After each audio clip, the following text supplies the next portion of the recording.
The enormous interest in the hearing today underscores the importance of a fair and open look at the evidence. As we convene here, UAP are in our airspace, but they are grossly underreported.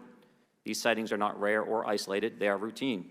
Military aircrew and commercial pilots, trained observers whose lives depend on accurate identification, are frequently witnessing these phenomena. Parts of our government are aware of more about UAP than they let on, but excessive classification practices keep crucial information hidden. Since 2021, all UAP videos are classified as secret or above. This level of secrecy not only impedes our understanding, but fuels speculation and mistrust. Echo 61, Tango, Roger, Roger, there's troubleshooting. Can you box moving target?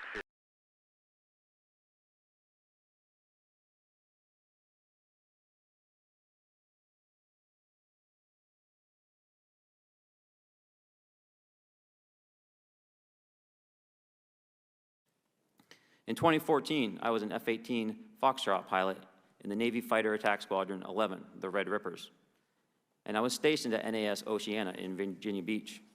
After upgrades were made to our jet's radar systems, we began detecting unknown objects operating in our airspace.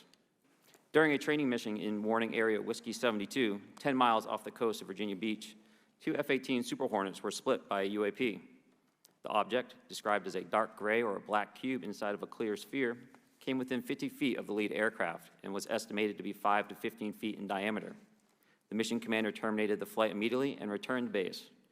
Our squadron submitted a safety report, but there was no official acknowledgement of the incident and no further mechanism to report the sightings. Soon, these encounters became so frequent that aircrew would discuss the risk of UAP as part of their regular pre-flight briefs.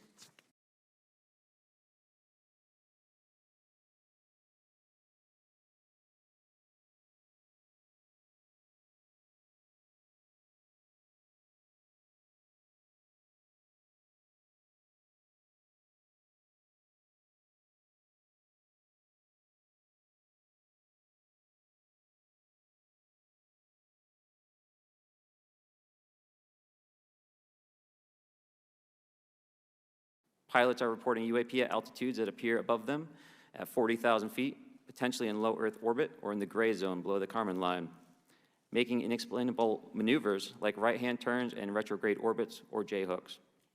Sometimes these reports are reoccurring, with numerous recent sightings north of Hawaii and in the North Atlantic.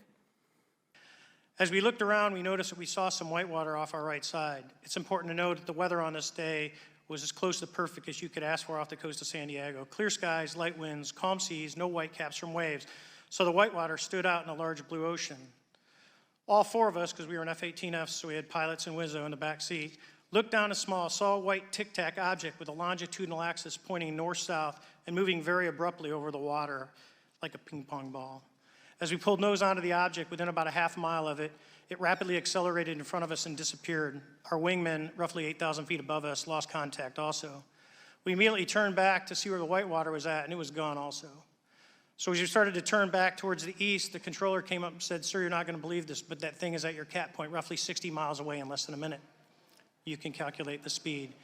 We returned to Nimitz. We were taking off our gear. We were talking to one of my crews that was getting ready to launch. We mentioned it to them, and they went out and luckily got the video that you see, that 90-second video. With a decade of service in the U.S. Navy, including 2 deployments in Operation Enduring Freedom. Right now, we need a system where pilots can report without fear of losing their jobs. There is a fear that the stigma associated with this topic is going to lead to professional repercussions, either through management or perhaps through their yearly physical check. Do you believe UAPs pose a potential threat to our national security? Yes, and here's why. The technology that we faced was far superior than anything that we had, and you could put that anywhere. If you had one, you captured one, you reverse engineered it, you got it to work, you're talking something that can go into space, go someplace, drop down in a matter of seconds, do whatever it wants, and leave, and there's nothing we can do about it. Nothing. Has the U.S. government become aware of actual evidence of extraterrestrial, otherwise unexplained forms of intelligence? And if so, when do you think this first occurred? I like to use the term non-human. I don't like to denote origin. Keeps the aperture open, both scientifically. Right. Certainly, like I've discussed publicly, previously 1930s. Last week, White House NSC spokesman John Kirby stated that UAPs are having an impact on our training ranges and need to be treated as a legitimate issue. Do you concur with his statements? That's for each of you. Yes. Yes. Yes. Okay.